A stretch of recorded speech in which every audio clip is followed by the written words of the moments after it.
వైఎస్ఆర్ కాంగ్రెస్ అడిగితే మనం తాట తీస్తా. Be clear, no question. నీకేం సంబంధం ఇక్కడ? రాజకీయం చేస్తే వదిలిపెట్టను. అదే ప్రజలు అడిగితే నేను సమాధానం చెప్తా, కన్విన్స్ చేస్తా, అన్యాయం జరిగితే కరెక్ట్ చేస్తా. అది ప్రజలకు, వీళ్ళకి కాదు. ఎవరు ఇది నేను ఎందుకే మీకు ఒక మాట చెప్పాను, విచిత్రమైనటువంటి మనస్తత్వాలు ఉండే వ్యక్తులు అమారుగా ఉంటారు. ఎవరన్నా మాట్లాడతారా? పోలీసులు తిడతారా? పబ్లిక్ని తిడతారా? మనం చెప్పి నరికేండ్రా పోయేసి అని చెప్తారా మీరు? ఏంటి ఇవన్నీ? ఎవరైనా ఎక్కడన్నా విన్నారా మీరు? ఎప్పుడన్నా చూశారా ఈ పోకడలు ఈ రాష్ట్రంలో దేశంలో ఏ రాజకీయ నాయకుడైనా, ఏ రాజకీయ పార్టీ అయినా ఇలాంటి ఒరవడు ఉందా? చంపేయండి, పొడి చేయండి, లేదంటే ప్లే కార్డ్స్ పెట్టుకొని వచ్చి డెమాన్స్ట్రేట్స్ చేసి ఆనందపడిపోవడం. ఎక్కడికి పోతున్నాం? దాన్ని చూసి ఏం నేర్పిస్తున్నాం మన సమాజంలో? చాలా ప్రమాదం ఇవన్నీ.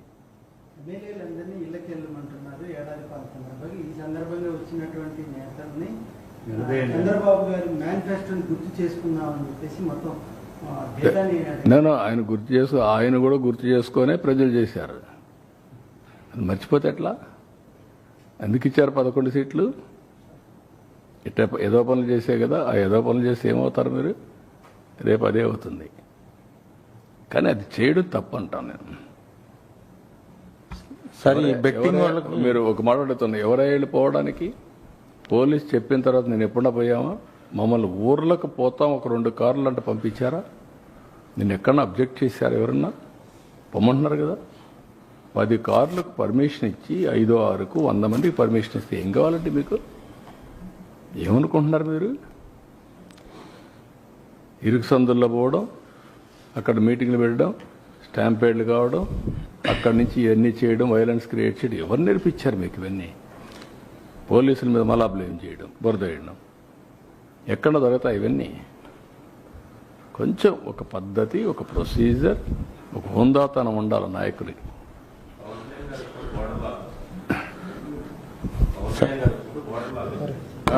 సార్ అరెస్టులు కూడా విషయం సార్, అరెస్టులు బెట్టింగ్ వాళ్ళకి సీరియస్ గా జగన్మోహన్ రెడ్డి ఒక మాట చెప్పిన, ఉద్దేశపూర్వకంగానే కొంతమందిని పేర్లు సెలెక్ట్ చేసుకుని అరెస్ట్ చేస్తున్నారు అనేది జగన్మోహన్ రెడ్డి. ఎందుకు చేస్తారండి?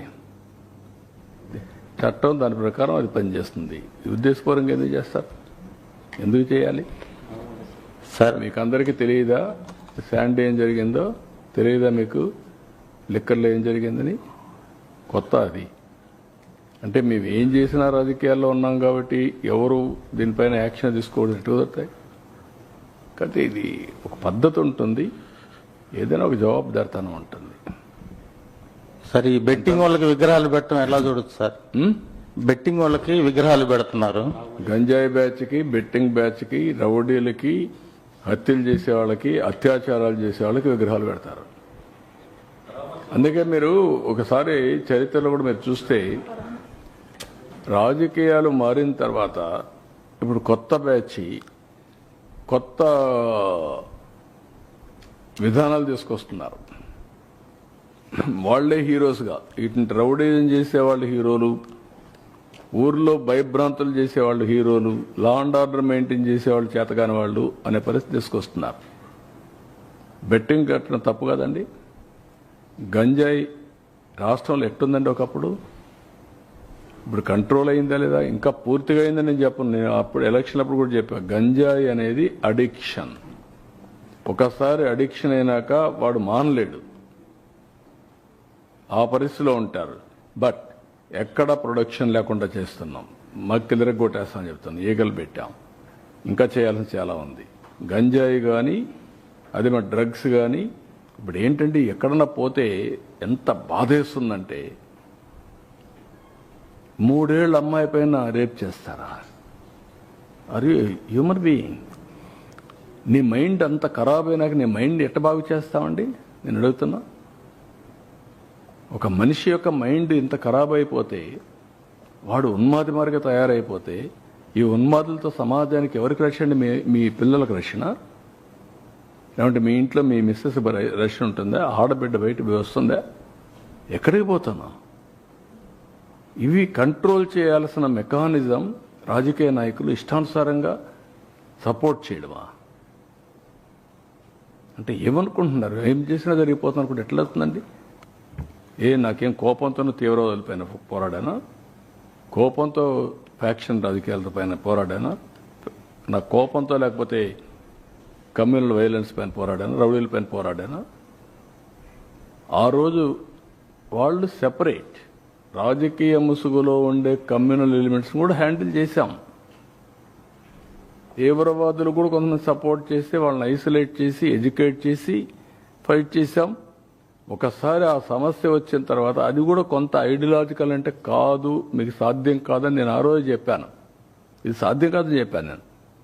ఇది రాజకీయ, ఆర్థిక, సామాజిక సమస్య. దీన్ని మీరు ఒకేదానికి ఇది తుపాకీతో మేము మొత్తం మార్చేస్తామంటే కుదరదని నా థీరీ. నేను ఫస్ట్ నుంచి అది చెప్తున్నా. రౌడీజం చేస్తే ఏమవుతుంది తెలుసా? మీ ఊర్లలో ప్రజలందరూ గుర్తుపెట్టుకోవాల్సిన అవసరం ఉంది ఈ విషయంలో. ఒక ఊర్లో ఒక మంచివాడు ఉంటాడు. మంచివాడు ఊరంతా సపోర్ట్ చేస్తారు. ఒకడు రేప్ చేసో మర్డర్ చేసో లేదంటే ఇంకొక తప్పుడు పని చేసి జైలుకు పోయి వస్తాడు. వాడు బస్తీ మీద సవాలంటాడు. పెద్ద మనిషి సరెండర్ అయిపోతాడు. నాకెందుకు వచ్చింది వాడితోని. ఊరంతా సరెండర్ అయిపోతారు. ఇదేనా పద్ధతి? అంటే ఎక్కడికి తీసుకుపోతాం ఈ సమాజాన్ని? ఎవడికి న్యాయం జరుగుతుంది? ఒక రౌడీ శాసించే పరిస్థితులు ఒక ఊర్లో వస్తాయి. మీరందరూ ఆలోచిస్తారా? చాలాసార్లు చెప్తా ఉంటాను నేను. మీ అమ్మాయికి పెళ్లి చేయాలంటే ఎంతమంది చూస్తారా? ఎన్ని తరాలు చూస్తారా మీరు? ఒక నాయకుడిని చూడరా? I'm asking. మీ భవిష్యత్తుని తీర్చిదిద్దే నాయకుడు మాత్రం మీరు చూడరు.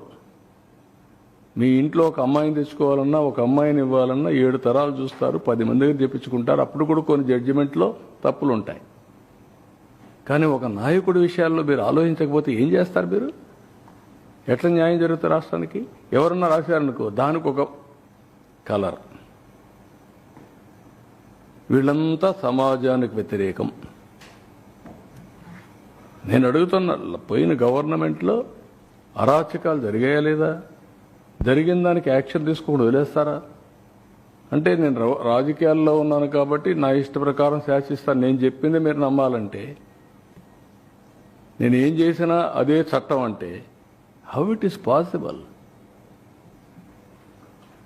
తప్పు అంటున్నాను. అది మీరన్నా మారాలి, లేకపోతే మీరు మార్చాలి రాష్ట్రానికి. లేకుంటే రక్షణ ఏముందండి ఈ స్టేట్కి? ఏ స్టేట్లోనే ఇలాంటివి ఉన్నాయా? ఉండవు. వితండ బాధలు వద్దు. మీరు మారండి. మారితే సమాజం మిమ్మల్ని యాక్సెప్ట్ చేస్తే అప్పుడు చూద్దాం. కానీ మీరు అలాంటి తప్పుడు పనులు చేసి నేను సమాజాన్ని అతలాకుతలం చేస్తాను ఇష్ట ప్రకారం మాట్లాడతా అంటే కరెక్ట్ కాదు. సార్, ప్రతి ఇంటికి టీడీపీ మేనిఫెస్టో అనేటువంటి ఒక కార్యక్రమానికి శ్రీకారం చుట్టాము. టీడీపీ గ్రామ నాయకులందరినీ కూడా ఎక్కడికక్కడ నిలదీయండి. మీ అందరికీ కూడా వైసీపీ అండదండలు అందిస్తుంది. నేను ఏమంటానంటే, నిలదీస్తే ఎవరు నిలదీయాలి? ప్రజలు అడిగితే సమాధానం చెప్పడం సిద్ధంగా ఉన్నాం. వైఎస్ఆర్ కాంగ్రెస్ అడిగితే మనం తాట తీస్తా. Be clear, no question. నీకేం సంబంధం ఇక్కడ? రాజకీయం చేస్తే వదిలిపెట్టను. అదే ప్రజలు అడిగితే నేను సమాధానం చెప్తా, కన్విన్స్ చేస్తా, అన్యాయం జరిగితే కరెక్ట్ చేస్తా. అది ప్రజలకు, వీళ్ళకి కాదు.